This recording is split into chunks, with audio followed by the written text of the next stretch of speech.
ए बिहामजो नोंसोर सफैबाय हा मा बुंहरखो डाक्टारालाय आफा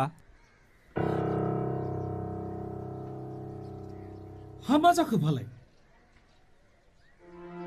आफा आंनाव एड्स जाबाय आफा एड्स बै आथोनजों सन्देरग्रा बेमारासो आयु मा एसे गिलु-बालु बेमारा नोंनाव जाखो फालाय आयु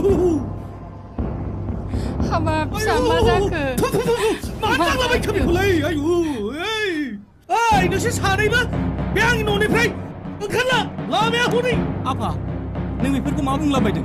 आं नोंनि फिसाला आफा फिसाला जाखो मा जाखो नों बायदि फिसाला हाजार जन खांनो हायो आं दाबो बिदि इनाय दाखालाम आफा आंनि आथिङाव दाहुनलाबाय सन्देरलाबायगोन जननि देहाया जोबोद गाज्रि बिदि देहाखौ लानानै जना बहाय थांनांगौ सिखारैसा बबेहाय थाङा आं जेबो मिथिथारला ओंखारलांदोल' नोंसोरो